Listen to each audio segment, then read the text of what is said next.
السلام علیکم ورحمۃ اللہ وبرکاتہ، نحمده ونصلی علی رسولہ الکریم، اما بعد فاعوذ باللہ من الشیطان الرجیم، بسم اللہ الرحمن الرحیم، رب اشرح لی صدری ویسر لی امری واحلل عقدۃ من لسانی یفقہوا قولی۔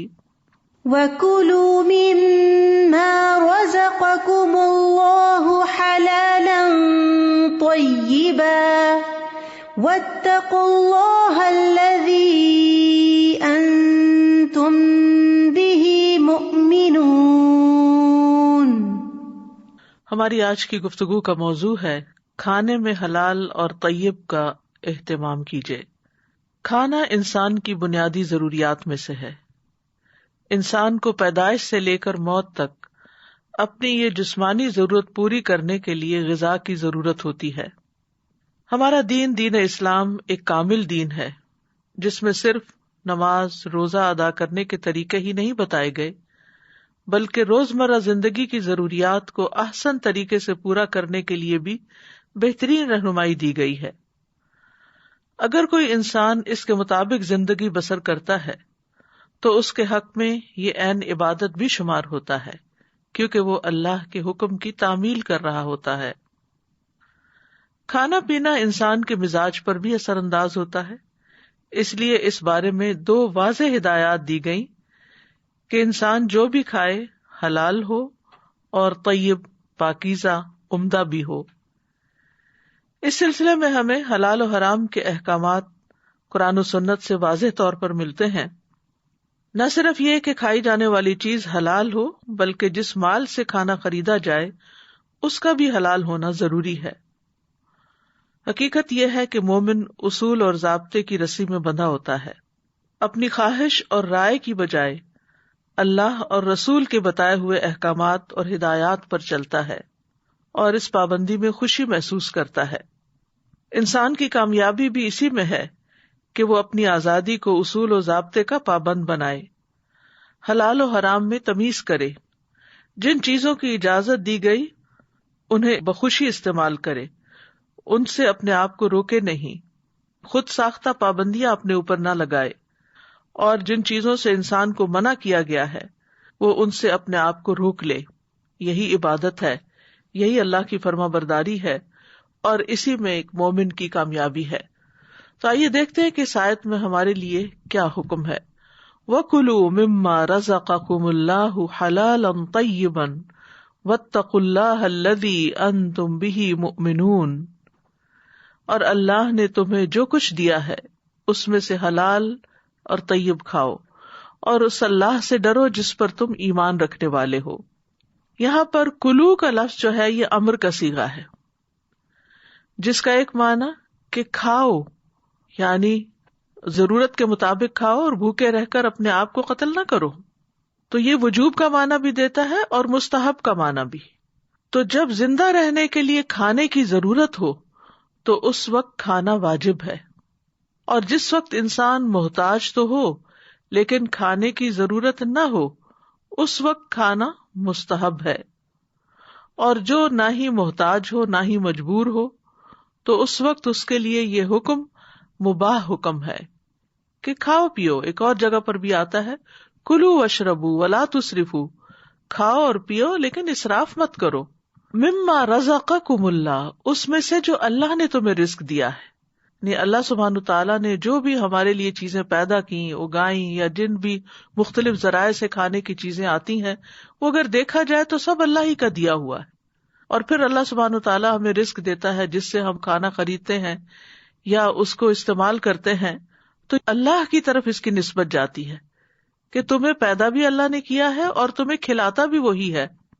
لیکن جب ہمیں کھانے کا کہا گیا تو 2 شرائط بھی لگا دی گئی کہ حلالً طیباً، حلال ہو اور طیب ہو، یعنی اللہ کے اس رزق میں سے کھاؤ جو اللہ تعالیٰ نے ان اسباب کے ذریعے سے تمہاری طرف بھیجا ہے جو تمہیں میسر ہیں، بشرطے کہ یہ رزق حلال ہو، چوری یا غصب شدہ مال سے حاصل نہ کیا گیا ہو، کسی پر ظلم کر کے حاصل نہ کیا گیا ہو، اور اسی طرح جیسے گوشت وغیرہ ہے تو وہ حلال ہو، اور بھی جہاں جہاں حلال اور حرام کی تمیز بتائی گئی اس کو مد نظر رکھتے ہوئے ہی کھایا جائے. اسی طرح یہ ہے کہ طیب بھی ہو.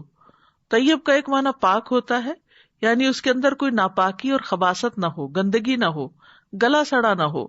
تو اس طرح درندے اور دیگر ناپاک چیزیں جو ہیں وہ اس دائرے سے نکل جاتی ہیں.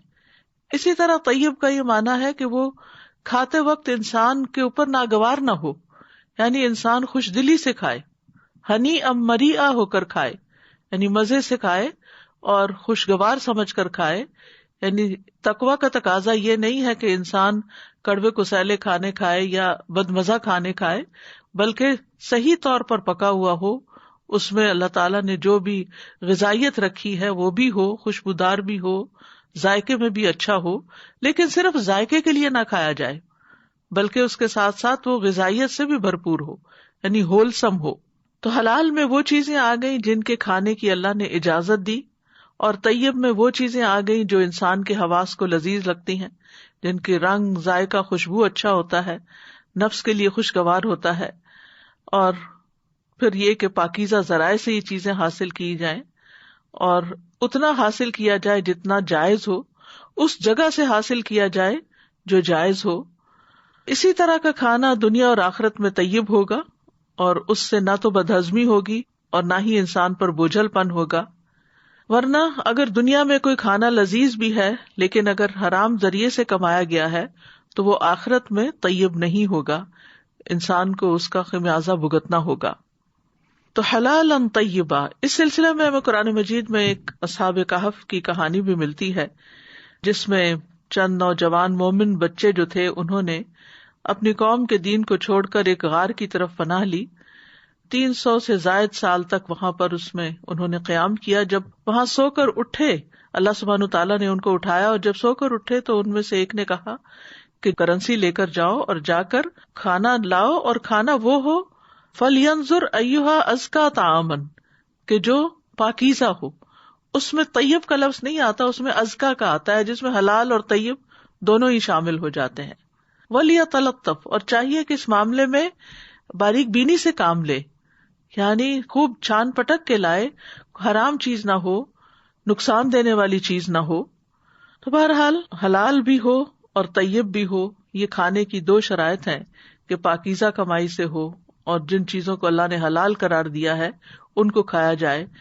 بدن اور عقل کو نقصان دینے والا کھانا نہ ہو، یعنی ایسی چیزیں کھائی جائیں کہ جس سے انسان کو اسٹرینتھ ملے، قوت ملے، اور اس کے لیے نقصان دہ نہ ہو. کیونکہ مختلف لوگوں کی ضروریات مختلف ہوتی ہیں، یعنی سب لوگوں کو ایک ہی چیز سوٹ نہیں کرتی.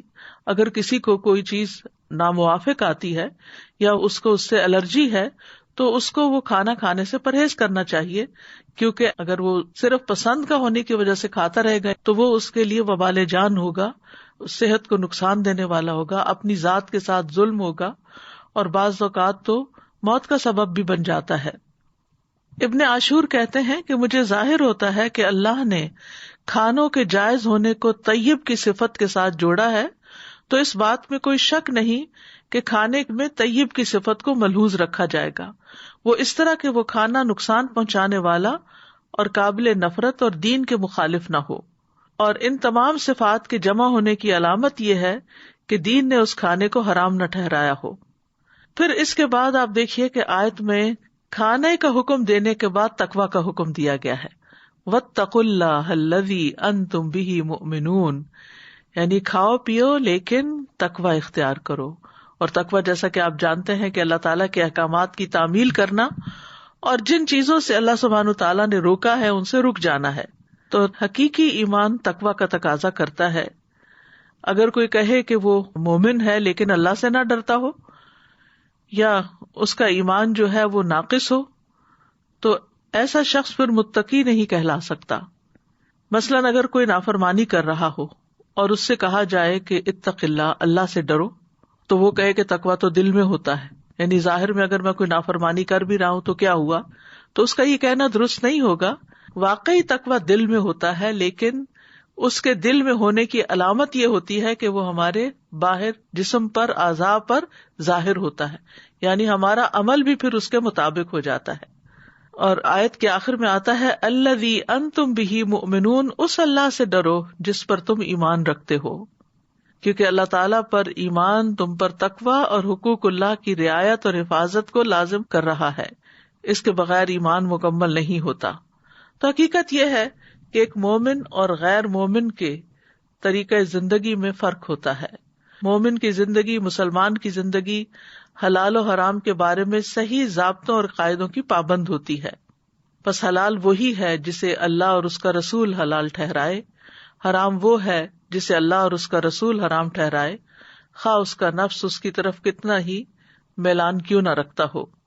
لیکن جہاں تک غیر مسلمز کا تعلق ہے تو ان کی زندگی میں خواہشات فیصلہ کن حیثیت رکھتی ہیں، یا پھر کیا چیز فائدہ دیتی ہے کیا نہیں، وہ کم ہی لوگ سوچتے ہیں۔ زیادہ تر لوگ صرف زبان کے ذائقے کے لیے کھاتے ہیں۔ اسی لیے ہم دیکھتے ہیں کہ جنک فوڈ جو ہے وہ اتنی عام ہو گئی ہے کہ یہ نہیں دیکھا جاتا کہ وہ ہمارے لیے فائدہ مند ہے یا نقصان دہ ہے، یہ دیکھا جاتا ہے کہ وہ کتنے مزے کی ہے۔ قرآن مجید کو اگر ہم مطالعہ کریں تو دیگر مقامات پر بھی ہمیں حلال اور طیب کھانے کی بات پتہ چلتی ہے۔ سورۃ النحل میں اللہ تعالیٰ فرماتے ہیں فَكُلُوا مِمَّا رَزَقَكُمُ اللَّهُ حَلَالًا طَيِّبًا وَاشْكُرُوا نِعْمَتَ اللَّهِ إِن كُنتُمْ إِيَّاهُ تَعْبُدُونَ، پس اللہ نے جو تمہیں حلال اور پاکیزہ رزق دیا ہے وہی کھاؤ اگر واقعی تم اسی کی عبادت کرنے والے ہو، تو اللہ کی نعمت کا شکر ادا کرو۔ تو اس سے یہ پتہ چلتا ہے کہ عبادت صرف نماز پڑھنا یا حج کرنا یا زکوٰۃ دینا ہی نہیں ہے، بلکہ کھانے کے معاملے میں حلال اور پاکیزہ رزق کھانا اور کھا کر پھر شکر ادا کرنا، یہ عبادت ہے۔ یعنی اس پر بھی اسی طرح انسان کو اجر ملتا ہے جیسے اور احکامات کی پابندی کرنے کا اجر ملتا ہے۔ پھر اسی طرح قرآن مجید میں سورۃ البقرہ میں تمام انسانیت کو، تمام لوگوں کو حلال اور طیب کھانے کی دعوت دی گئی ہے۔ فرمایا یا ایھا الناس کلوا مما فی الارض حلالا طیبا ولا تتبعوا خطوات الشیطان انہ لکم عدو مبین، اے لوگو ان چیزوں میں سے جو زمین میں ہے حلال پاکیزہ کھاؤ اور شیطان کے قدموں کی پیروی مت کرو، بے شک وہ تمہارا کھلا دشمن ہے۔ یعنی شیطان اصل میں انسان کے پاس اس راستے سے آتا ہے جو اس کے لیے آسان ہوتا ہے۔ کھانا پینا اور اچھا کھانا پینا انسان کی ایک کمزوری ہے، اسی لیے کھانے کی ضرورت نہ بھی ہو تو انسان کو کوئی کھانے کی دعوت دے تو وہ قبول کر لیتا ہے۔ تو شیطان نے اس راستے سے انسان کو ورغلانے کی کوشش کی ہے، کیونکہ جب انسان ایک حرام لقمہ کھا لیتا ہے تو پھر اس کے لیے اللہ کی نافرمانی کرنا اور بھی آسان ہو جاتا ہے۔ تو بہرحال شیطان اس معاملے میں بھی انسان کو بہکاتا ہے، بلکہ اگر آپ دیکھیں تو آدم اور حوا علیہ السلام کا پہلا ٹیسٹ جو تھا، پہلا امتحان، وہ کھانے کے راستے سے ہی ہوا تھا کہ اللہ سبحانہ تعالیٰ نے جس درخت سے کھانے سے روکا تھا اس نے بہلا پھسلا کر ان کو اسی کا پھل کھلا دیا۔ تو اس لیے دنیا میں بھی شیطان ہمیں وہ چیزیں کھانے کی طرف رغبت دلاتا ہے، وسوسے ڈالتا ہے کہ جو ہمارے لیے نقصان دہ ہوتی ہیں۔ پھر اسی طرح حلال اور غیر حلال اور پاک اور ناپاک برابر نہیں ہوتے۔ سورۃ المائدہ میں اللہ تعالیٰ فرماتے ہیں قُل لَا يَسْتَوِي الْخَبِيثُ وَالطَّيِّبُ وَلَوْ أَعْجَبَكَ كَثْرَةُ الْخَبِيثِ فَاتَّقُوا اللَّهَ يَا أُولِي الْأَلْبَابِ لَعَلَّكُمْ تُفْلِحُونَ، کہہ دیجئے ناپاک اور پاک برابر نہیں، خواہ ناپاک کی کثرت تمہیں تعجب میں ڈالے، بس اللہ سے ڈرو اے عقل والو تاکہ تم فلاح پاؤ۔ تو اس سے یہ پتہ چلتا ہے کہ پاک اور ناپاک میں تمیز کرنے والا دراصل تقوی والا ہی ہوتا ہے، اور پھر تقوی اختیار کر کے انسان کامیاب ہو سکتا ہے۔ پھر اسی طرح اگر کوئی طیب غذا نہیں کھاتا تو اس پر اللہ کی ناراضگی ہوتی ہے۔ قرآن مجید میں آتا ہے کلوا من طیبات ما رزقناکم ولا تطغوا فیہ فیحل علیکم غضبی ومن یحلل علیہ غضبی فقد ھوی، کھاؤ ان پاکیزہ چیزوں میں سے جو ہم نے تمہیں دی ہیں اور ان میں حد سے نہ بڑھو، ورنہ تم پر میرا غضب اترے گا، اور جس پر میرا غضب اترا تو یقیناً وہ ہلاک ہو گیا۔ بہرحال اللہ سبحانہ تعالیٰ نے تمام پاکیزہ چیزیں حلال کی ہیں۔ قرآن مجید میں آتا ہے کہ لوگ پوچھتے ہیں کہ ان کے لیے کیا حلال کیا گیا، تو کہہ دیجئے کہ تمام پاکیزہ چیزیں ان کے لیے حلال ہیں، لیکن ساری پاکیزہ چیزوں کو چھوڑ کر اگر انسان سرکشی اختیار کرتا ہے اور حلال کے دائرے سے باہر نکل جاتا ہے، پاکیزہ کے دائرے سے باہر نکل جاتا ہے، تو پھر وہ رب کی ناراضگی کو مول لیتا ہے۔ پھر اسی طرح یہ ہے کہ ہمیں اپنے اوپر پاکیزہ چیزوں کو حرام نہیں کرنا چاہیے، تقویٰ کا مظاہرہ کرتے ہوئے یا زہد کا یا تزکیہ نفس کے لیے، کیونکہ جو چیز اللہ نے حلال کی ہے اس کو حلال ہی رکھنا چاہیے، اس کو اپنے اوپر اپنی منمانی سے حرام نہیں کرنا چاہیے، الا یہ کہ وہ ہمیں نقصان دینے والی ہو، ہمارے مزاج کے موافق نہ ہو یا ہماری بیماری میں اضافہ کرتی ہو، کیونکہ بیمار کے احکام بہرحال عام انسانوں سے مختلف ہوتے ہیں۔ فرمایا یا ایھا الذین آمنوا لا تحرموا طیبات ما احل اللہ لکم ولا تعتدوا ان اللہ لا يحب المعتدین، اے لوگو جو ایمان لائے ہو وہ پاکیزہ چیزیں حرام مت ٹھہراؤ جو اللہ نے تمہارے لیے حلال کی ہیں، اور حد سے نہ بڑھو، بے شک اللہ حد سے بڑھنے والوں سے محبت نہیں کرتا۔ پھر ہم احادیث میں دیکھتے ہیں کہ تمام رسولوں اور اہل ایمان کو طیب کھانے کا حکم دیا گیا۔ ابو ہریرہ کہتے ہیں کہ رسول اللہ صلی اللہ علیہ وسلم نے فرمایا، بے شک اللہ پاک ہے اور پاک ہی قبول کرتا ہے، اور بے شک اللہ نے مومنین کو بھی وہی حکم دیا جو اس نے رسولوں کو دیا۔ پس اللہ تعالیٰ نے فرمایا یا ایھا الرسل کلوا من الطیبات واعملوا صالحا، اور اللہ تعالیٰ نے فرمایا یا ایھا الذین آمنوا کلوا من طیبات ما رزقناکم، یعنی رسولوں کو بھی طیبات کھانے کا حکم دیا اور مومنوں کو بھی۔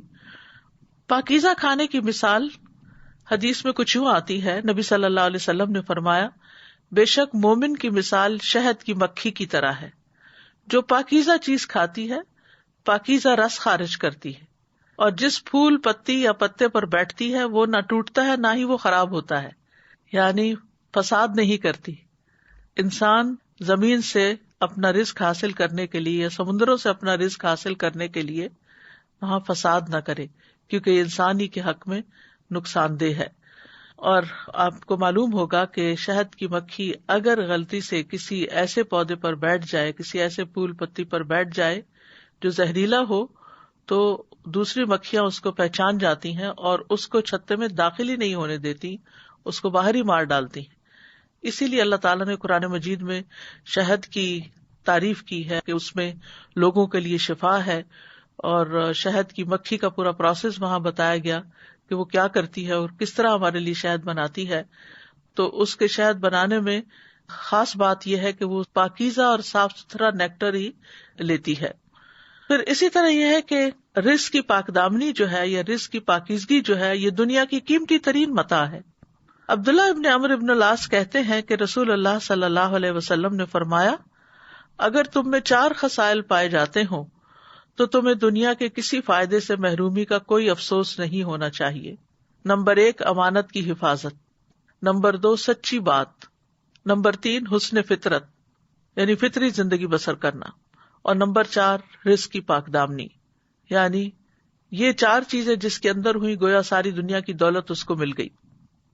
لیکن اگر انسان اس کی پرواہ نہیں کرتا تو ابن عباس کہتے ہیں کہ حلال طیب کے بعد حرام خبیث ہی ہے پھر، اور حلال و حرام کی فکر چھوڑنا قرب قیامت کی نشانی ہے۔ ابو ہریرہ کہتے ہیں کہ نبی صلی اللہ علیہ وسلم نے فرمایا، لوگوں پر ایسا زمانہ آئے گا جب آدمی اس بات کی پرواہ نہیں کرے گا کہ حلال یا حرام کس ذریعے سے اس نے مال کمایا، کہاں سے حاصل کیا، اور مال کا ایک بڑا حصہ کھانے پر استعمال ہوتا ہے، لہٰذا اگر وہ حرام ذرائع سے مال کماتا ہے تو جو کھاتا ہے وہ بھی حرام میں ہی جاتا ہے۔ اور شیطان جو ہے اس کا خاص کام یہی ہے کہ حلال و حرام میں بندوں کو گمراہ کرے۔ رسول اللہ صلی اللہ علیہ وسلم نے ایک دن اپنے خطبے میں ارشاد فرمایا، سنو، بے شک میرے رب نے مجھے یہ حکم دیا ہے کہ میں تم لوگوں کو وہ باتیں سکھا دوں کہ جن باتوں سے تم لا علم ہو۔ میرے رب نے آج کے دن مجھے وہ باتیں سکھا دی ہیں۔ میں نے اپنے بندوں کو جو مال دیا ہے وہ اس کے لیے حلال ہے، اور میں نے اپنے سب بندوں کو حق کی طرف رجوع کرنے والا پیدا کیا ہے، لیکن شیاطین ان کے پاس آ کر انہیں ان کے دین سے بہکا دیتے ہیں۔ میں نے ان کے لیے جن چیزوں کو حلال کیا ہے وہ ان کے لیے حرام قرار دے دیتے ہیں، اور وہ ان کو ایسی چیزوں کو میرے ساتھ شریک کرنے کا حکم دیتے ہیں جس کی کوئی دلیل میں نے نازل نہیں کی۔ یعنی یہ شیطان کا طریقہ کار ہے کہ جن چیزوں کا اللہ نے حکم دیا ہے ان سے کسی نہ کسی طرح پھیر دیتے ہیں، اور جن چیزوں سے منع کیا ہے اس کی طرف خواہشات ڈال کے لے جاتے ہیں۔ پھر اسی طرح یہ ہے کہ رسول اللہ صلی اللہ علیہ وسلم کی زندگی کے بارے میں ہم دیکھتے ہیں کہ آپ حلال اور طیب کھانے کا بھرپور خیال رکھا کرتے تھے۔ ام عبداللہ جو شداد بن اوس کی بہن تھی، انہوں نے افطاری کے وقت نبی صلی اللہ علیہ وسلم کی طرف دودھ کا ایک پیالہ بھیجا، اور وہ لمبا اور سخت گرمی کا دن تھا، لیکن آپ نے اس قاصد کو واپس بھیج دیا اور فرمایا پوچھ کر آؤ تم نے یہ دودھ کہاں سے لیا تھا؟ اس نے جواب بھیجا کہ میری اپنی بکری کا دودھ ہے۔ اس پر آپ نے قاصد کو دوبارہ واپس کر دیا، فرمایا پوچھ کے آؤ کہ بکری کہاں سے لی تھی؟ اس نے کہا میں نے اپنے مال کے عوض خریدی ہے۔ تو آپ صلی اللہ علیہ وسلم نے وہ دودھ پی لیا۔ دوسرے دن ام عبداللہ جن کی وہ بکری تھی خود رسول اللہ صلی اللہ علیہ وسلم کے پاس پہنچ گئیں، کہنے لگی اللہ کے رسول، میں نے طویل دن اور سخت گرمی کی وجہ سے آپ کا خیال رکھتے ہوئے کل دودھ کا پیالہ بھیجا تھا، لیکن آپ نے میرے قاصد کو میری طرف واپس پلٹا دیا۔ تو رسول اللہ صلی اللہ علیہ وسلم نے فرمایا مجھ سے قبل رسولوں کو یہی حکم دیا گیا تھا کہ وہ طیب چیز کھائیں اور صرف نیک عمل کریں۔ تو اس سے طیب کے بارے میں یہ بھی پتہ چلتا ہے کہ وہ حلال ذریعے سے بھی حاصل کی گئی ہو، یعنی ایک تو حلال بذات خود حلال ہے، اور طیب میں بھی یہ کانسیپٹ پایا جاتا ہے کہ سورس بھی پاکیزہ ہو۔ اسی طرح ایک اور روایت ملتی ہے کہ ایک انصاری آدمی کہتے ہیں کہ ہم رسول اللہ صلی اللہ علیہ وسلم کے ساتھ ایک جنازے میں گئے، جب آپ واپس ہوئے تو ایک عورت کی طرف سے آپ کو کھانے کی دعوت ملی، آپ اس کے ہاں تشریف لے آئے، کھانا پیش کیا گیا تو آپ نے اپنا ہاتھ بڑھایا، پھر لوگوں نے بھی اپنے ہاتھ بڑھائے اور کھانے لگے۔ ہم بڑوں نے دیکھا کہ رسول اللہ صلی اللہ علیہ وسلم ایک ہی لقمہ اپنے منہ میں گھمائے جا رہے ہیں مگر نگل نہیں رہے۔ پھر آپ نے فرمایا میں محسوس کرتا ہوں یہ گوشت ایسی بکری کا ہے جسے اس کے مالک کی اجازت کے بغیر لیا گیا ہے۔ ایک تو نبی صلی اللہ علیہ وسلم پر وحی آتی تھی، اور دوسرے یہ ہے کہ جس کا دل صاف ہو، جس کا دل شفاف ہو، اللہ سبحانہ و تعالیٰ اس پر بعض اوقات ایسے سے الہام کر دیتا ہے کہ جو عام بندوں کو سمجھ میں نہیں آتے، یعنی انہیں بہت ساری ایسی چیزیں بھی محسوس ہو جاتی ہیں جو درست نہیں ہوتی۔ بہرحال اس عورت کو بلوایا گیا، اس نے پیغام بھیجا اللہ کے رسول، میں نے بقیع کی طرف آدمی بھیجا کہ میرے لیے بکری خرید لائے لیکن نہیں ملی۔ پھر میں نے اپنے ہمسائے کی طرف بھیجا جس نے ایک بکری خریدی تھی، تو میں نے کہا کہ اسی قیمت پر بکری مجھے دے دو، لیکن اس نے بھی نہیں دی۔ تب میں نے اس آدمی کی بیوی کو کہلا بھیجا تو اس نے مجھے دے دی، یعنی مالک نے نہیں دی تو بیوی نے دے دی۔ اس پر رسول اللہ صلی اللہ علیہ وسلم نے فرمایا یہ کھانا قیدیوں کو کھلا دو، یعنی آپ نے نہیں کھایا اور اپنے صحابہ کو بھی کھانے نہیں دیا۔ اسی طرح صحابہ بھی حلال اور حرام کا خیال رکھا کرتے تھے۔ حضرت عائشہ کہتی ہیں ابو بکر رضی اللہ عنہ کا ایک غلام تھا جو روزانہ انہیں خراج دیا کرتا تھا، یعنی کچھ کمائی کر کے لاتا تھا تو وہ ان کو دیتا، اور ابو بکر رضی اللہ عنہ اسی خراج میں سے کھایا کرتے تھے، کیونکہ غلام کے ذریعے کمائی کروانا جو ہے وہ حلال آمدنی میں شمار ہوتا ہے۔ پھر ایک دن وہ غلام کوئی چیز لایا تو ابو بکر رضی اللہ عنہ نے اس میں سے بھی کھا لیا۔ پھر غلام نے ان سے کہا آپ کو معلوم ہے یہ کیا ہے؟ تو ابو بکر رضی اللہ عنہ نے دریافت کیا کہ کیا ہے؟ اس نے کہا میں نے زمانہ جاہلیت میں ایک شخص کے لیے کہانت کی تھی، حالانکہ مجھے کہانت آتی نہیں تھی، میں نے اسے صرف دھوکہ دیا تھا، لیکن وہ مجھے مل گیا اور اس نے اس کی اجرت میں مجھے یہ چیز دی تھی جسے آپ نے کھایا۔ ابو بکر رضی اللہ عنہ نے یہ سنتے ہی اپنا ہاتھ منہ میں ڈالا اور اپنے پیٹ کی تمام چیزیں قے کر کے نکال دی، یعنی اس قدر سینسیٹیو تھے حلال و حرام کے بارے میں۔ اسی طرح سلف صالحین بھی حلال و حرام کا خیال رکھتے تھے۔ احمد بن حفص کہتے ہیں میں امام بخاری کے والد ابو الحسن اسماعیل کے پاس ان کی وفات کے وقت حاضر ہوا۔ انہوں نے کہا میں اپنے مال میں 1 درہم بھی حرام کا نہیں پاتا، اور نہ ہی 1 درہم مشتبہ پاتا ہوں، یعنی کسی شک و شبہ والا بھی نہیں پاتا۔ تو حقیقت یہ ہے کہ جو پاکیزہ لوگ ہوتے ہیں، پاکیزہ نفس ہوتے ہیں، وہ پاکیزہ چیز ہی پسند کرتے ہیں۔ مومن کے اندر کا جو ایمان ہے اس کو ظاہر میں بھی پاکیزگی اختیار کرنے کا حکم دیتا ہے، اور اسی طرح وہ اس کے دل کا بھی مسلسل تزکیہ کرتا رہتا ہے۔ تو پاک انسان سے پاک چیز ہی مناسبت رکھتی ہے، اور وہ پاکیزہ چیز کے ساتھ ہی راضی ہوتا ہے، اسے پاکیزہ چیز سے ہی سکون ملتا ہے۔ اس کا دل اس کے بغیر مطمئن نہیں ہوتا. اس کو پاکیزہ کلمات ہی کی توفیق دی جاتی ہے اور وہ کلمات اللہ کی طرف چڑھ کر جاتے ہیں. وہ پاکیزہ اعمال سے انس رکھتا ہے. اس کے اخلاق بھی بہت پاکیزہ اور عمدہ ہوتے ہیں، یعنی زبان بھی اچھی ہوتی ہے، گالی گلوچ وغیرہ نہیں کرتا، کوئی تان و تشنیع اور گھٹیا گفتگو اور لغو باتیں نہیں کرتا. اور وہ کھانے کی چیزوں میں سے بھی بہت پاکیزہ کو چنتا ہے، یعنی ایسا حلال کھانا جو خوشگوار اور آسانی سے ہضم ہونے والا ہو، جو کہ جسم اور روح کو اچھی غذا پہنچاتا ہے. تو اس کی روح پاک ہوتی ہے، اس کا جسم پاک ہوتا ہے، اس کا اخلاق پاکیزہ ہوتا ہے، اس کا عمل پاکیزہ ہوتا ہے، اس کی گفتگو پاک ہوتی ہے، اس کا کھانا پاک ہوتا ہے، اس کا پینا پاک ہوتا ہے، اس کا داخل ہونا اور نکلنا پاک ہوتا ہے. یعنی کسی جگہ پر جائے اور کہیں سے نکلے تو ہر چیز میں اس کے پاکیزگی ہوتی ہے.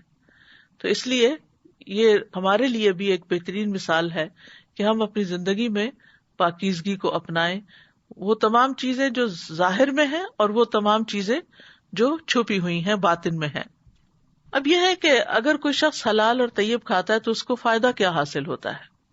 نعمان بن بشیر کہتے ہیں کہ رسول اللہ صلی اللہ علیہ وسلم نے فرمایا، اپنے اور حرام کے درمیان کسی حلال چیز کو آڑ بنائے رکھو، یعنی بیچ میں حلال رکھو تاکہ حرام تک جانا ہی نہ پڑے. جس نے ایسا کیا وہ اپنے دین اور اپنی عزت کو محفوظ کر لے گا. پھر اسی طرح نیک اعمال میں مدد ملتی ہے، انسان کو نیکی کی توفیق ہوتی ہے. یعنی حلال کھانا عمل صالح کے لیے مددگار ثابت ہوتا ہے، اطاعت کے کاموں میں مددگار ثابت ہوتا ہے. یحییٰ ابن معاذ کہتے ہیں کہ اطاعت اللہ کے خزانوں میں سے ایک خزانہ ہے اور اس کی چابی دعا ہے، اور حلال کے لقمے اس کے دندان ہیں، چابی کے دندانے. اگر چابی کے دندانے نہ ہو تو لاک نہیں کھلتا. تو اسی طرح اعمال کی قبولیت نہیں ہوتی جب تک رزق حلال نہیں ہوتا. ابو عبداللہ باجی کہتے ہیں کہ عمل 5 خصلتوں کی وجہ سے مکمل ہوتا ہے: اللہ پر ایمان لانا، حق کو پہچاننا اور اس کی رضا کے لیے خالص عمل کرنا، اور سنت کے مطابق عمل کرنا، اور حلال کھانا. یعنی اعمال کی قبولیت ان 5 چیزوں کی وجہ سے ہوتی ہے. اگر ان میں سے ایک صفت بھی رہ جائے تو وہ عمل اللہ کے ہاں بلند نہیں ہوتا.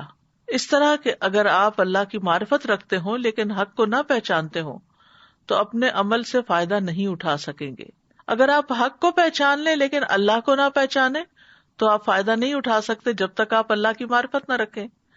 حق کو بھی پہچانتے ہوں اور اللہ کے لیے اخلاص نہ رکھتے ہوں تو بھی فائدہ نہیں اٹھا سکتے. اور اگر آپ اللہ کی معرفت رکھتے ہوں اور حق کو پہچانتے ہوں اور عمل بھی خالص کریں لیکن وہ سنت کے مطابق نہ ہو تو بھی آپ فائدہ نہیں اٹھا سکتے. ہاں، اگر یہ چاروں صفات مکمل ہو جائیں اور کھانا حلال نہ بھی ہو تو بھی آپ فائدہ اٹھا سکتے ہیں. امام احمد سے کسی نے پوچھا کہ دل کس طرح نرم ہوتے ہیں؟ انہوں نے کہا حلال کھانے سے. حقیقت یہی ہے کہ حلال کھانا دل کو منور کرتا ہے، دل کی اصلاح کرتا ہے اور کثرت سے اس سے فائدے حاصل کیے جاتے ہیں. طیب کھانے کے کچھ اور فائدے بھی ہیں کہ یہ اللہ کی محبت اور جنت کی طرف لے جانے والا راستہ ہے، دعاؤں کی قبولیت کا سبب ہے کیونکہ حرام کھا کر دعائیں قبول نہیں ہوتی، عمر میں برکت اور مال میں نشو و نما کا ذریعہ ہے، دنیا میں سعادت اور آخرت میں کامیابی اور نجات کا ذریعہ ہے، گفتگو اور افعال میں حلاوت کا سبب ہے، یعنی ایسے شخص کی زبان بھی میٹھی ہوتی ہے. پاک کمائی کے فائدوں میں سے یہ ہے کہ اولاد میں برکت ہوتی ہے. جس بندے کا جسم سود سے پلا بڑا ہو وہ آگ کے زیادہ لائق ہے. اسی طرح اپنے ہاتھ کی کمائی سے کھانا یہ بلندی اور عزت کا سبب ہے. جیسے حضرت داؤد کے بارے میں آتا ہے کہ وہ اپنے ہاتھ کی کمائی سے کھاتے تھے حالانکہ وہ بادشاہ تھے، یعنی اپنے لیے خود کچھ کام کرتے تھے. اور حرام کھانے کے نقصانات کیا ہیں؟ نمبر 1 یہ کہ کبیرہ گناہ ہے. کبیرہ گناہوں کا جیسا کہ آپ کو معلوم ہے کہ نماز، روزہ، عمرہ کفارہ نہیں بنتے. یعنی اگر کوئی شخص حرام کام کر رہا ہے، کبیرہ گناہ کر رہا ہے، تو صرف نماز پڑھ لینا یا رمضان کے روزے رکھ لینا یا عمرہ حج کر لینا اس کا کفارہ نہیں بنتا، وہ ادھر ہی رہتے ہیں. اس کے لیے یعنی ان گناہوں سے چھٹکارا پانے کے لیے انسان کو توبہ کی ضرورت ہوتی ہے. اور اگر حرام کا ارتکاب کرنے والا مر جائے اور پیچھے حرام وراثت چھوڑ جائے تو یہ اس کے لیے زاد راہ ہے، یعنی جہنم کی زاد راہ ہے، جہنم میں لے جانے والی. یعنی حرام کا ارتکاب کرنے والا اگر مر جائے تو جو مال چھوڑ کے جاتا ہے وہ مال اس کے لیے جہنم کی زاد راہ بنتا ہے. بہت دفعہ آپ دیکھیں کہ لوگ صرف اپنی اولاد کی خاطر، ان کی خوشیوں کی خاطر حلال حرام کی پرواہ نہیں کرتے اور جائز ناجائز طریقوں سے مال غصب کرتے رہتے ہیں. پھر اسی طرح مال کی برکت ختم ہو جاتی ہے. لوگ کہتے ہیں کہ بہت ہے لیکن پتہ نہیں چلتا کہاں سے آتا ہے اور کہاں چلا جاتا ہے، پھر کنگال بیٹھے ہوتے ہیں. تو اس میں انسان کو ضرور سوچنا چاہیے کہ کہیں اس میں سود کی ملاوٹ تو نہیں. یمحق اللہ الربا ویربی الصدقات، اللہ سود کو مٹاتا ہے اور صدقات کو بڑھاتا ہے. پھر اسی طرح یہ ہے کہ حرام کھانے سے انسان کی مروت ختم ہو جاتی ہے، اس کی عزت پامال ہو جاتی ہے.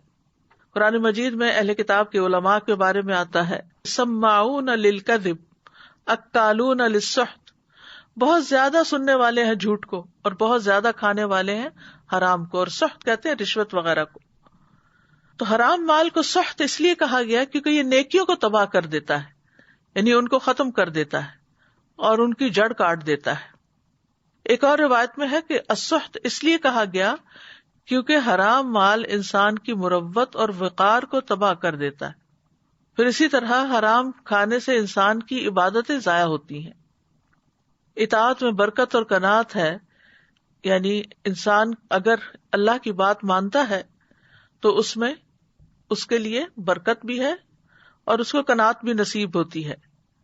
اور ایسی عبادت اور اطاعت میں کوئی خیر نہیں جس میں حرام سے بچا نہ گیا ہو، یعنی حرام نہ چھوڑا گیا ہو اور اس سے بچاؤ اختیار نہ کیا گیا ہو اور اس سے دوری ہی ہو.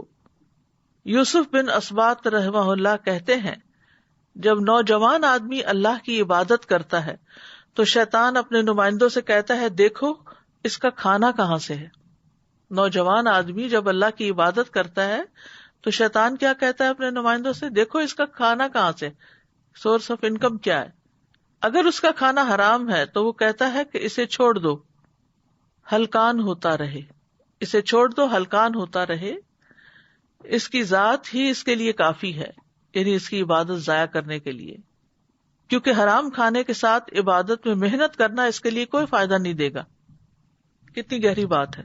یعنی شیطان ایسے بندے کو جو خوب عبادت میں محنت کر رہا ہو لیکن کھانا اس کا حرام ہو تو اس کی فکر نہیں کرتا کہ یہ سب کچھ قبول ہی نہیں ہونا، جتنا مرضی تھک لے. پھر حرام کھانا جو ہے دعاؤں کی قبولیت میں رکاوٹ بنتا ہے.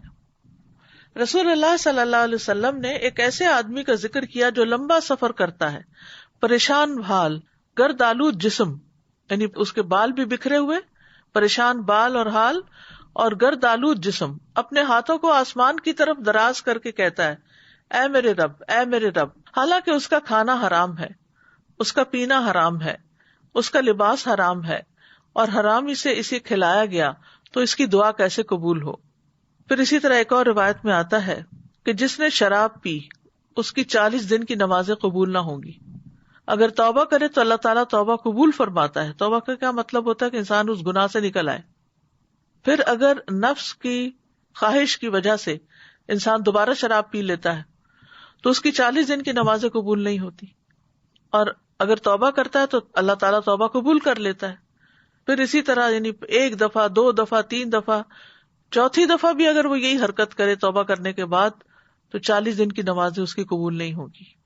کتنا بڑا نقصان ہے. بعض لوگ ہوتے ہیں نا کہ نماز پڑھتے ہیں، صدقہ خیرات کرتے ہیں، لیکن ساتھ ساتھ حرام کام بھی کرتے رہتے ہیں.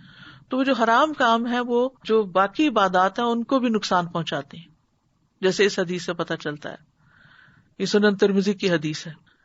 فرمایا کہ اور اگر اب وہ توبہ کرے تو توبہ قبول نہیں فرماتا، یعنی پھر ایک وقت ایسا آ جاتا ہے کہ اس کی توبہ بھی نہیں ہوتی قبول، اور اس کو کیچڑ کی نہر سے پلائے گا. لوگوں نے کہا ابو عبد الرحمن کیچڑ کی نہر کیا ہے؟ ابن عمر نے فرمایا دوزخیوں کی پیپ، طینۃ الخبال. پھر اسی طرح انسان کو عبادت کی توفیق نہیں ہوتی حرام سے. سہل رحمہ اللہ حرام کھانے والے کے بارے میں کہتے ہیں کہ اس کے اعضاء ضرور نافرمانی کریں گے، وہ خود چاہے کرے یا نہ کرے. اور جو بھی حلال کھائے گا اس کے اعضاء اللہ کی اطاعت کریں گے اور اسے نیک اعمال کی توفیق دی جائے گی. پھر انسان جب حرام کھا لیتا ہے تو اس کے دل کی حالت بدل جاتی ہے. بعض سلف صالحین کہتے ہیں کہ کبھی بندہ ایک کھانا کھا لیتا ہے پھر اس سے اس کا دل الٹ پلٹ ہو جاتا ہے، تو اس کے دل میں کچھ ایسا گھس جاتا ہے جیسے چمڑے میں کچھ گھس جاتا ہے، اور پھر وہ اپنی پہلی حالت پر کبھی واپس نہیں لوٹتا. یعنی دل جو ہے وہ میلا ہو جاتا ہے اور اس کا پھر دل نیکی کے کاموں میں نہیں لگتا، دل پر زنگ لگ جاتا ہے. حرام اور مشتبہ کھانے سے دل پہ زنگ چڑھتا ہے اور وہ تاریک ہوتا ہے. یہ چیز دلوں کو سخت بناتی ہے. ہر حرام کھانا دعا کی قبولیت کی رکاوٹوں میں سے ایک رکاوٹ ہے. پھر جو شخص ایک بھی حرام لقمہ کھائے اس کے بارے میں آتا ہے نبی صلی اللہ علیہ وسلم نے فرمایا جس نے کسی مسلمان کا ناحق ایک لقمہ بھی کھایا تو بے شک اللہ تعالیٰ اسے اتنا ہی جہنم کا کھانا کھلائیں گے، اور جس نے کسی مسلمان کا ناحق کپڑا پہنا تو بے شک اللہ تعالیٰ اسی کی مانند اسے جہنم کا کپڑا پہنائیں گے. اور جو کوئی کسی مسلمان کے ساتھ دکھلاوے کی جگہ پر کھڑا ہوا، یعنی ریاکاری وغیرہ کرنے کے لیے، قیامت کے دن اس کے دکھلاوے کے مقام پر اس کو کھڑا کیا جائے گا. یعنی قیامت کے دن اس کو سب کے سامنے اس کی بے عزتی ایک طرح سے ہوگی کہ یہ ہے وہ شخص جو دکھاوے کے کام کرتا تھا. پھر ایک اور حدیث میں تو اس سے بھی سخت وارننگ دی گئی ہے کہ جنت بھی حرام ہو سکتی ہے اگر انسان حرام کھانے سے پرہیز نہیں کرتا. ابو بکر صدیق رضی اللہ عنہ سے روایت ہے کہ رسول اللہ صلی اللہ علیہ وسلم نے فرمایا حرام مال سے پلا ہوا جسم جنت میں نہیں جائے گا اور الٹیمیٹلی جنت سے محرومی بھی ہو سکتی ہے. کعب بن عجرہ کہتے ہیں کہ نبی صلی اللہ علیہ وسلم نے فرمایا اے کعب بن عجرہ، وہ گوشت اور خون والا جنت میں داخل نہیں ہوگا جو سود پر پلا بڑا ہو، وہ جہنم کا زیادہ مستحق ہے. یعنی اگر کسی کی ٹوٹل آمدنی سود ہی ہے اور وہی کھاتا ہے اور اسی سے ہی وہ سارے کام چلاتا ہے تو اس سے جو گوشت بنتا ہے ایسا جسم جو ہے وہ جہنم کا زیادہ مستحق ہے. انسان کم کھا لے لیکن حلال کا کھائے. پھر یہ کہ حرام ذرائع آمدنی جو ہے ان کی 3 قسمیں ہیں، یعنی کھانے پینے میں حرام چیزوں کی. نمبر 1 ایسی چیز کھانا جسے اللہ نے حرام ٹھہرایا، جیسے مردار کھانا، خنزیر کھانا، شراب پینا. نمبر 2 حرام مال کے ذریعے سے حلال کھانا، جیسے چوری، ڈاکہ، رشوت، یتیموں کا مال وغیرہ. پھر حرام ذریعے سے مال کمانا، یعنی ایسا ذریعہ جو شرعی نہ ہو، جیسے حرام کاروبار، سود اور زانیہ کی اجرت اور گلوکار کی اجرت اور اسی طرح کی دیگر کمائیاں. پھر باطل طریقے سے مال کھانا. قرآن مجید میں اللہ سبحانہ وتعالیٰ نے سورۃ البقرہ میں منع کیا ہے وَلَا تَأْكُلُوا أَمْوَالَكُمْ بَيْنَكُمْ بِالْبَاطِلِ وَتُدْلُوا بِهَا إِلَى الْحُكَّامِ لِتَأْكُلُوا فَرِيقًا مِّنْ أَمْوَالِ النَّاسِ بِالْإِثْمِ وَأَنْتُمْ تَعْلَمُونَ. اور اپنے مال آپس میں باطل طریقے سے مت کھاؤ اور نہ انہیں حاکموں کی طرف لے جاؤ تاکہ لوگوں کے مال میں سے ایک حصہ گناہ کے ساتھ کھاؤ حالانکہ تم جانتے ہو. یعنی ایسا نہ ہو کہ تم لوگوں کا مال ناروا کھا جاؤ. اب یہ باطل طریقے کون سے ہیں؟ اس میں سود ہے، رشوت ہے، کیونکہ نبی صلی اللہ علیہ وسلم نے رشوت دینے اور لینے والے پر لعنت فرمائی ہے. اور یہ جو اس آیت میں آتا ہے نا کہ تم اسے حکام کی طرف نہ لے جاؤ، تو یہ دراصل رشوت کا مال ہے جس کی وجہ سے انسان حاکموں سے اپنے حق میں فیصلے کروا لیتا ہے. پھر اسی طرح جھوٹی قسم سے سودا بیچنا ہے، یہ بھی حرام میں شامل ہے. نبی صلی اللہ علیہ وسلم نے فرمایا جس آدمی نے جھوٹی قسم کھا کر کسی مسلمان کا حق مارا تو اللہ اس کے لیے جہنم کو لازم کر دے گا اور اس پر جنت کو حرام کر دے گا. ایک آدمی نے عرض کیا اے اللہ کے رسول، اگرچہ وہ کوئی معمولی چیز ہی ہو. آپ نے فرمایا اگرچہ وہ پیلو درخت کی شاخ ہی کیوں نہ ہو. پھر اسی طرح مزدور کی مزدوری نہ دینا.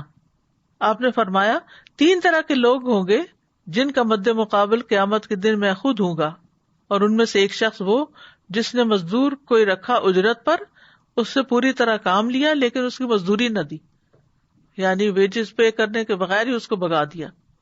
تو ہمیں رزق حلال کے لیے دعا بھی کرنی چاہیے.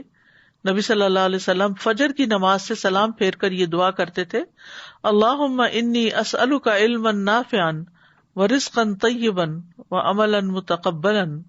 اے اللہ میں آپ سے علم نافع، پاکیزہ روزی اور مقبول عمل کا سوال کرتا ہوں.